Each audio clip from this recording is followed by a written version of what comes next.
alô, gurizada, mais uma meia hora começando na sua tela. Você tem essas duas figuras bonitas na tela, que são dois torcedores de dois clubes que já foram muito grandes e hoje são medíocres no cenário do futebol brasileiro. Disputam um meio para baixo de tabela e a gente aqui ainda acredita que tudo pode mudar. Tudo pode mudar, Alex Bagé. Muito boa noite. Tudo bem, Baldasso? Boa noite, já quase bom dia, né? Sabe que ontem, aliás, a gente diz ontem porque pra mim ainda estamos na quinta-feira, né?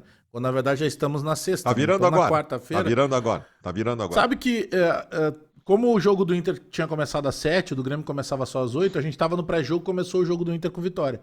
E a gente começou a secar, né? De olho no outro monitor aqui do lado. Aí lá pelas tantas, né?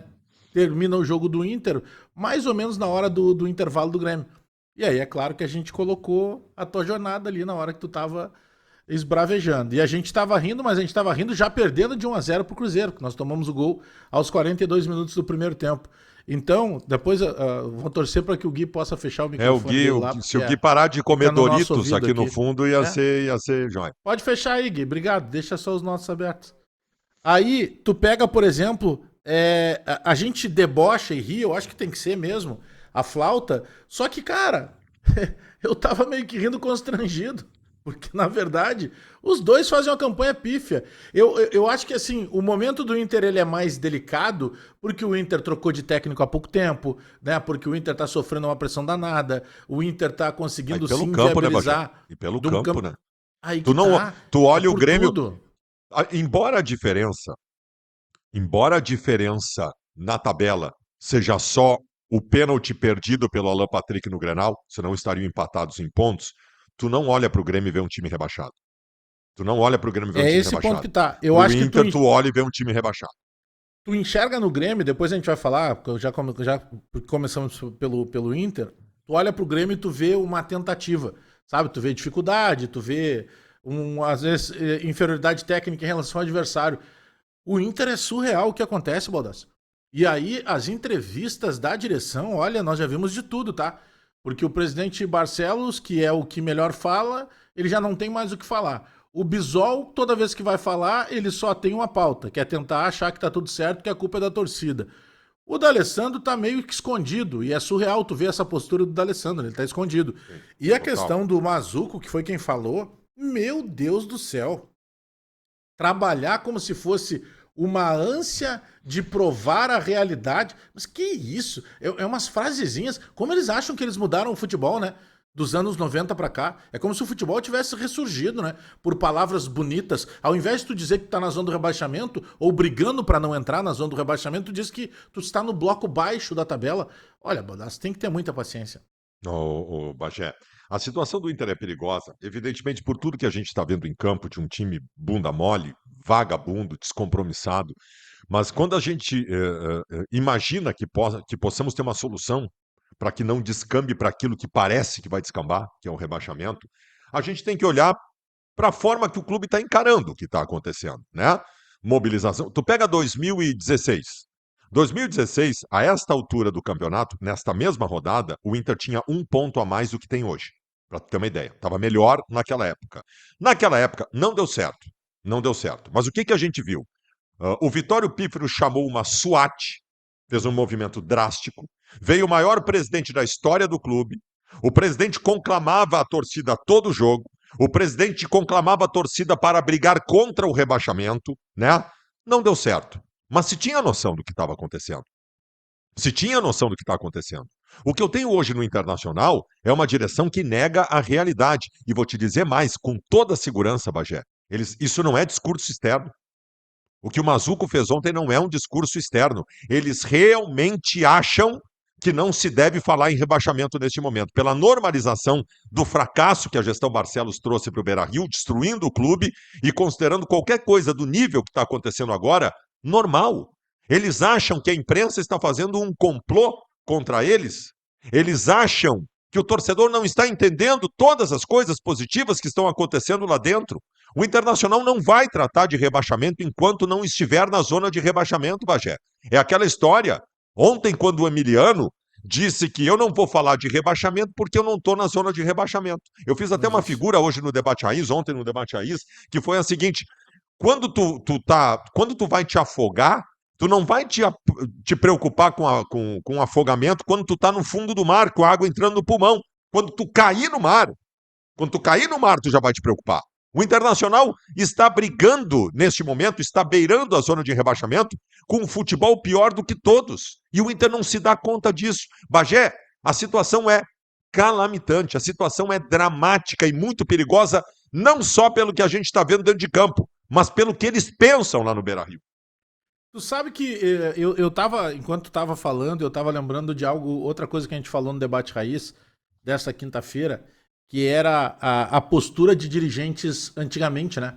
A gente tinha dirigentes muito pesados, tanto do Inter quanto do Grêmio, caras muito conceituados, respeitados na sociedade, né? Fossem pela política, fossem pela polícia, fossem pelos órgãos de segurança, fosse, enfim, para qualquer área da sociedade, nós tínhamos pessoas que eles não chegavam só porque eram torcedores. E tu sabe que há algum tempo, na dupla Grenal, a gente tem uma ausência de ídolos. De ídolos que eu digo, de figuras importantes, icônicas do meio político dos clubes. Sabe, porque o Grêmio tinha lá Paulo Doni, aí depois ia passando, e aí surgia, né, o Fábio Koff sempre lançando alguém, daqui a pouco ele lançou o presidente Romildo, sabe? E aí o presidente Guerra já era um cara mais conhecido. O Inter passou por um processo parecido recentemente, né? Porque aí tu tinha lá o ex-presidente Giovanni Luigi, o ex-presidente Marcelo Medeiros, que eram uns caras já conhecidos. E eu não estou dizendo que é ruim não ter os caras conhecidos. O que eu quero dizer é que, na minha opinião, enfraqueceu muito, inclusive, as oposições. O Internacional, a gente está falando de um presidente que teve seus méritos para ser eleito, mas ele está num segundo mandato. E o primeiro mandato dele já foi ruim. E a oposição do Inter não foi capaz de evitar que ele conseguisse. Ah, bom, mas aí é porque a torcida não votou? Bom, é um processo democrático. O que nós temos é que não se tem. E quem é agora a sequência? Outro dia tu estava dizendo, se não for o presidente Giovanni Luigi, com todo respeito aos outros que podem concorrer, mas não vai ter uma unanimidade. Então se tem Representatividade. É. representatividade, tu tem uma ausência disso. Outro dia surgiu um candidato novo no Grêmio, o Marcelo Marques, que quase ninguém conhecia, e daqui a pouco ele virou unanimidade porque a galera olhou e disse assim, peraí.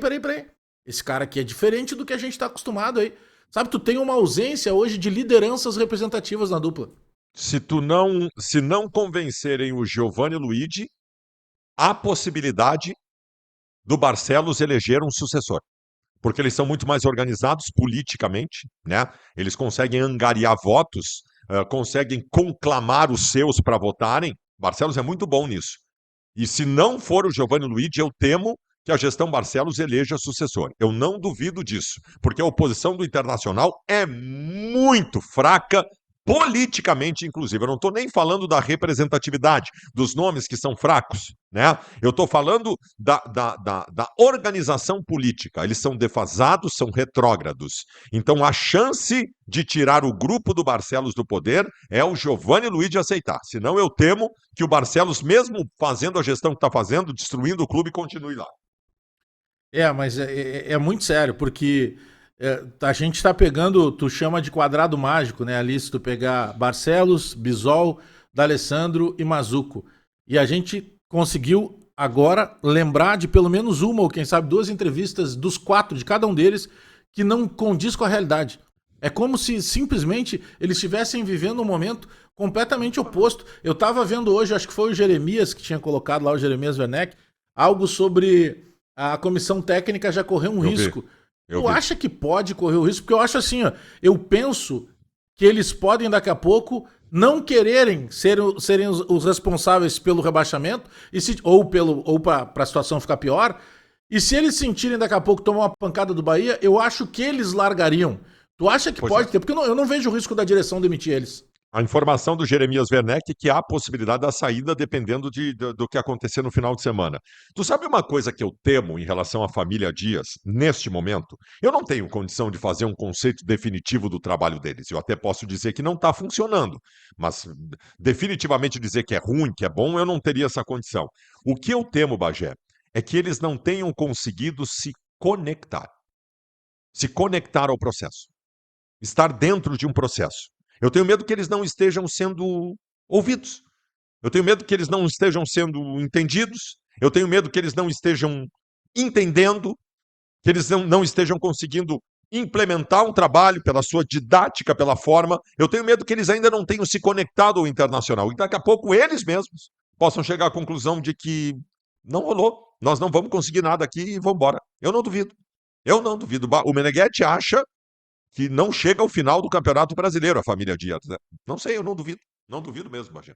Não duvido. Sabe o que eu mais ouço hoje, inclusive eu tava conversando com alguns amigos que são colorados, e o que eu mais ouço é os caras dizendo assim: os jogadores largaram de mão.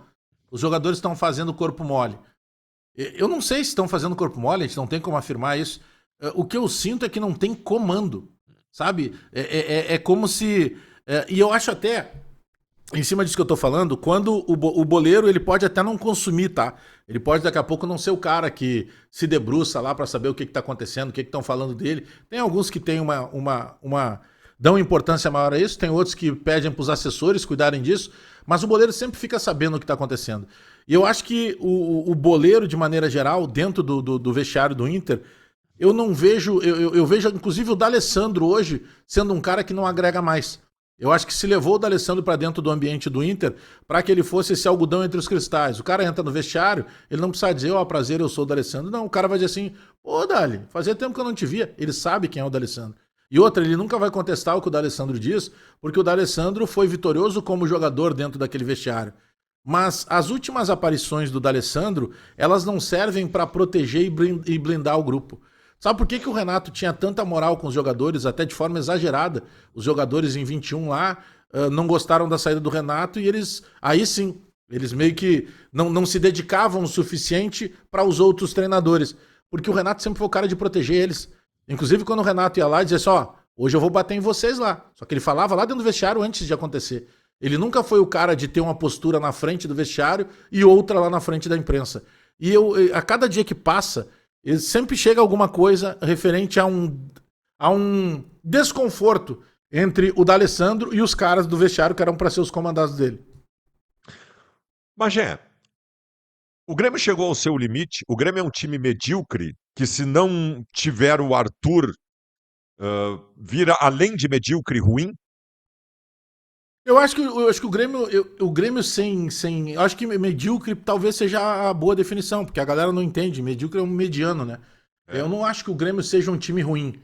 Eu acho que o Mano teria que fazer mais com o que ele tem. Porque quando o Quinteiros foi demitido, foi entregue pro Mano Menezes um time. Obviamente, olha, mano, é isso aqui que nós temos, a gente vai tentar agora contratar, mas, cara, a gente tá te trazendo porque do jeito que tava não dá pra continuar e daqui pra frente tu vai ter que melhorar. E o Mano começou a botar um monte de justificativas. Agora, no último jogo, ele fez outra, né? Dizendo que mas vocês têm que considerar que nem todos os reforços estão à minha disposição. Tem muitos dos reforços que estão entregues ao departamento médico.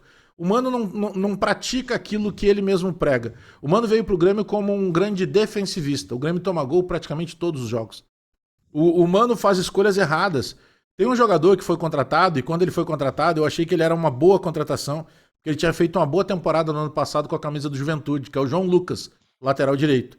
E ele veio para fazer sombra ao João Pedro. Eu lembro de ter ouvido isso de uma pessoa muito influente no Grêmio. Eu disse assim, mas será que ele não vai sentir o peso aqui? Não. O João Pedro é bom, mas ele precisa ter uma sombra. Se ele não tiver uma sombra, ele se perde. E o João Lucas não foi sombra, não foi o João Pedro, ele não foi nada. E o Mano insistiu e quis dar uma sequência de 3 jogos pro João Pedro. Nesses 3 jogos, 2 nós perdemos, por exemplo. E ele poderia ter colocado ali o Gustavo Martins, que não é um lateral direito, mas que é um jogador que é zagueiro de origem, que é um jogador de mais estatura e que com certeza teria atrapalhado ontem. Porque tem algumas coisas que são irritantes, Baldasso. Antes de começar o jogo, a gente vai lá. Aí o Diogo pergunta, Bagé, o que o Grêmio precisa se cuidar no Cruzeiro? Olha, ele precisa se cuidar do Matheus Martins, ele precisa se cuidar com o Caio Jorge, ele precisa se cuidar com o chute a longa distância do Lucas Silva, que lá joga bem, mas ele tem que se cuidar com a bola aérea ofensiva do Fabrício Bruno. Como é que sai o gol do Cruzeiro? Fabrício Bruno cabeceando entre 2 zagueiros. Então, o Mano tem algumas insistências. Aí, quando vai melhorar o time para o segundo tempo, a primeira opção dele é sempre o Pavon. Sabe? Então é uma coisa maçante, irritante. O Mano quer jogar num 4-3-3, o Grêmio não tem condição de jogar hoje no 4-3-3. 4-3-3 é tu trocando garrafa com todo mundo. É comovente a atuação do Arthur. O Arthur apanha dentro de campo, o Arthur corre dentro de campo, o Arthur arma dentro de campo, o Arthur. Ele só não fez gol no Grêmio ainda. E ontem ele quase fez, ainda tentando chutes a longa distância. Cara, não tem como tu aguentar o tempo inteiro assim. O Arthur tá carregando. É o Noé. O Arthur tá carregando mais animal do que carregou na época a barca de 23 com o Soares. Sabe? E o Mano é muito teimoso, cara. E ele Pois é. justifica tudo com coisas que a gente tá vendo que não são. Não é o que tá acontecendo. Sabe? O Grêmio tá com duas derrotas seguidas. Vai jogar contra o Fortaleza, vai ser um inferno lá. O Fortaleza vai fazer final de Copa do Mundo. Então é muito complicado essa parte final do campeonato que o Grêmio tem pela Pois é. frente. E deixa eu te perguntar. Se tu me perguntar hoje se eu quero a família Dias no ano que vem no Internacional, eu não tenho condição de te responder. O trabalho é volúvel ainda, a gente não sabe se pode caminhar para um lado positivo, se vai se confirmar pelo lado negativo, eu não tenho como te responder. O Grêmio vive uma situação intermediária na tabela em que ele não vai cair e que ele não vai se classificar provavelmente a Libertadores da América. O Grêmio muito provavelmente esteja na Sul-Americana do próximo ano. Vive uma condição intermediária da maneira que está. Tu teria condição de responder neste momento se tu quer o Mano Menezes na próxima temporada? Eu não quero, Mano. Eu não gostaria do Mano nem nessa temporada. Quando o Mano chegou, eu sempre disse: olha, o Mano não é o meu preferido. Eu gosto do Mano Menezes Pessoa. Não gosto do estilo do Mano como treinador. Mas o Mano era um remédio necessário para aquele momento. E aí o Diogo Rossi falou até outro dia uma coisa que eu comecei a pensar.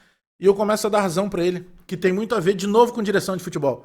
Isso que a gente está falando agora da direção nesse ritmo já de abandonar quase a direção do Inter, a do Grêmio tem muito disso, tá? Porque o Grêmio troca de técnico na quinta rodada. Toma 4-1 lá do Mirassol e aí demite o Quinteiros. E aí quando o Guerra chega, o que nós temos informação é que chegou assim. Quando o Guerra chega, quando o Mano chega, Mano, seguinte, ó, nós não podemos ser rebaixados com 5 rodadas. Aí o Mano vai jogar a Copa do Brasil, que o Grêmio até então não tinha ganho nenhum jogo. Que todo mundo diz assim, não, mas não tinha perdido. Pois é, mas não tinha ganho também. Eram 2 empates. Um empate lá contra, eu não lembro o nome do time agora, de Roraima. E o outro empate contra o Atlético, de São João del Rei, interior de Minas Gerais. E aí ele foi para 2 jogos contra o CSA. O mesmo CSA que caiu para a 4ª divisão do futebol brasileiro. O Grêmio não ganhou um jogo do CSA. Inclusive jogando em casa perdeu. Então, são coisas que são apavorantes. E já era o Mano. Aí depois, o Mano cai com o Grêmio na Sul-Americana, que era uma competição num grupo ruim, grupo fraco, e o Grêmio vai para uma repescagem e perde para o Aliança Lima. Então, a história do Mano é tipo, eu vim para não deixar cair. É muito pouco para Grêmio. É muito pouco. Uma coisa é tu contratar o Ramon Dias agora na finaleira, como o Inter fez, para não deixar cair. Outra coisa é tu contratar o Mano Menezes na quinta rodada, com a missão de não deixar cair. É muito pouco, mano. Também acho, também acho. Tu sabe, Bagé, que as indefinições do Internacional em relação a futuro nesta temporada e na temporada que vem, elas são apavorantes para a torcida do Inter. Há uma divisão de pânicos neste momento do Internacional. Neste momento, nós temos o primeiro pânico, que é o restante dessa temporada e a possibilidade do rebaixamento, menos pela tabela, que ainda não é dramática, mas muito mais pelo que a gente está vendo dentro de campo. Tabela que não é dramática, mas a cada rodada vem se tornando dramática, Ela né? piora. A cada rodada ela está piorando. A perspectiva, quando a tua perspectiva das coisas é ruim, Bagé, nada pode ser mais melancólico. Porque a gente passa por momentos terríveis na nossa vida. É da vida, é do ser humano, é do futebol, é de tudo. Só que quando tu olha para o horizonte, tu vê perspectivas, isso te dá força para enfrentar o momento. O problema do Internacional, Bagé, é que as perspectivas, elas são terríveis. Eu vivo um momento terrível com uma possibilidade iminente de rebaixamento, e quando eu penso no meu futuro próximo, eu fico mais apavorado ainda.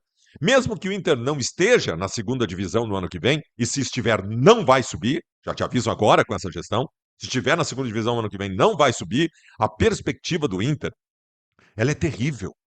O Internacional tem um grupo para desmanchar, porque é um bando de bunda mole. O Internacional vai precisar vender jogador. O Internacional não tem dinheiro, não tem competência, não tem crédito para contratar na próxima temporada, não tem base para ser aproveitada. Eu não lembro de um momento assim na história do Inter. O Inter não viveu um momento assim nem quando caiu em 2016, Bagé. Nem quando caiu Não, em 2016 o Inter teve uma perspectiva tão ruim, porque em 2016 o Inter cai, troca o presidente, o novo presidente chega com um ar novo, ele consegue largar bem na Série B, ele consegue limpar os 4 milhões de reais de folha de pagamento que tinha com jogadores que não jogariam mais, os Paulão, Hernando, Fernando Bob, Seiras, ele consegue limpar. Ali, o torcedor colorado respirava um ar novo. O Internacional não vai virar 2026, independente do que ainda aconteça em 2025, respirando um ar novo. Vai continuar respirando esse ar viciado, mal cheiroso dessa gestão, que sabe-se lá o que pode fazer no ano que vem, se já não fizer nessa. mas é por isso que tem momentos ali que a gente até divergia de algumas opiniões do debate raiz, porque tinha momento que ganhava e tu disse, mas o importante é que ganhou. Claro, sem dúvida nenhuma. Se é pra te jogar mal, é melhor que tu jogue mal e ganhe, porque pelo menos tu vai tentar ajustar depois.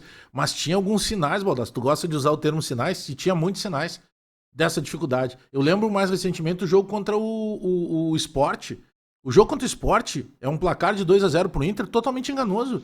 O Sport jogou mais, o Sport criou mais espaço, mas claro, porque falta qualidade, o Sport acabou perdendo, assim como perdeu agora há 2 dias pro Juventude. Mas ali é uma coisa que tu fica pensando assim, cara, como é que tu não consegue se fazer nada? Tu não consegue ajustar nada. Tu pega todo mundo que... Hoje ainda tava vendo a galera na internet brincando ali com acho que é na Conquista do Gauchão, que aí aparece o Borré e o Wesley dançando uma cúmbia. Claro, aí é outro momento, é o momento da felicidade dos caras. Mas como é que tu consegue mudar isso de maio para novembro? Só foi em 6 meses, 5 para 6 meses. E hoje, como tu diz, tu não tem perspectiva do time, da comissão técnica. O Emiliano tá claramente já brabo, ele já tá ficando brabo nas entrevistas coletivas. O próximo passo é ele quase sair na mão com alguém, porque ele tá nitidamente incomodado, sabe? E ele bate numa tecla. E eu fico imaginando o que é o ambiente do Inter que a gente não enxerga. Sabe? Que é mais ou menos o cara chegar assim, não, como tu dissesse hoje, não, calma, peraí, cara, nós ainda não estamos na zona do rebaixamento. Sim, cara, mas tu não pode, como tu dissesse da analogia do afogamento, tu não pode esperar as coisas acontecerem para depois tu remediar. O ideal é que tu evite acontecer. O Fortaleza, se ganhar do Grêmio no domingo, o Fortaleza pode ser mais um que ainda fique vivo, ou em condição de sobreviver. Então aquele Z4 que a gente dava como certa, daqui a pouco a gente já deu uma vaga em aberto que seria do Vitória, e daqui a pouco, dependendo da situação, o Fortaleza pode ter uma segunda vaga em aberto. E aí quem é que vai correr risco? Aqueles grandes que estão fora do bolo, né? Ali Santos, o próprio Inter. Não é mole não, cara, é muito mais grave. É muito mais grave do que os caras estão tratando. Fora que o grande tem um imã que puxa para baixo. No caso, o Inter e o Santos. Para o Fortaleza e para o Vitória, para o Bragantino, para o Ceará, estar na primeira ou na segunda divisão é sazonal. Acontece para um lado e acontece para o outro.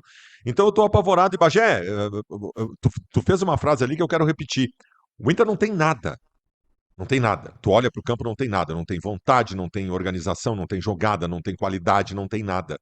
Isso é que é o apavorante. Como é que tu consegue me garantir, Bagé, que o Inter vai ganhar do Bahia no sábado no Beira-Rio? Tu consegue? Amanhã no Beira-Rio o Inter vai ganhar do Bahia porque está jogando nos seus domínios, porque o Inter é maior que o Bahia? Eu não tenho nenhuma garantia disso. Ao contrário, a tendência é inclusive isso não acontecer, embora eu queira desesperadamente que isso aconteça, Bagé. Não, se tu olhar, claro que o futebol, né, ele não é baseado só em tendências, né? Pelo contrário, às vezes tu vai lá e tu perde aquele jogo que tu considerava de uma tendência de ter um pouco mais de facilidade. Mas é muito complicado, porque daí tu fala o fator casa. O fator casa hoje do Inter é outra indefinição, Baldasso. O torcedor tá meio largando. O torcedor, tu pega assim, outro dia eu ainda brinquei com isso, tu disse assim, não, mas botou 32 mil. Só que 32 mil pra Beira-Rio é pouco mais da metade. Não é, sabe, tu tem que tratar a partir de 40, quem sabe 42 mil pela necessidade. E em outros momentos nós vimos isso. O próprio ano de 2016 que tu citou aí, que acabou sendo rebaixado, era um ano que até o último jogo no Beira-Rio, tu tinha o Beira-Rio lotado. Lotava. O Inter teve jogos contra o Flamengo, contra o Curitiba e contra o Vitória, indo para a zona do rebaixamento do Beira-Rio com 45 mil pessoas. Com 45 Eu mil pessoas. lembro, eu lembro de ter trabalhado pela Rádio Grenal, na época eu ainda era isento, né? um jogo no Beira-Rio que acho que é Inter e São Paulo, que é o jogo aquele do drone, lembra? Que colocam o drone Da com o série, fantasminha da B e sim. que invadem a casa de quem teria feito isso, lembra? E aí até erraram a casa e tal. Aham. Aquele ali é um daqueles 3 jogos últimos que o Lisca é treinador. E Uhum. ali tu via um Beira-Rio lotado, o torcedor ainda É, acreditando, sabe? é. Claro, foi um ano também de turbulência porque se trocou técnico pra caramba. Mas eu não sei, cara, eu tô com o quê que não vai ficar o Emiliano Dias por vontade deles. Eu não acredito que a direção chegue e troque. Porque pra direção trocar, a direção teria que apontar já quem é que vem. E quem é que vem nesse momento? Só se o cara vem, aí tu tem que pagar, tem que dar o gigantinho pro cara. O cara vai Vai dizer, eu ser o quero contrato interino. até final do ano que vem, ou eu quero um contrato de 1 milhão, É. eu quero mais multa de mais 2 milhões se eu conseguir escapar do rebaixamento. Ou seja, é uma sinuca de bico para ser resolvida agora. Ô, Bagé, por que tu acha que o Grêmio pode rifar o jogo contra o Fortaleza? Eu não te entendi direito.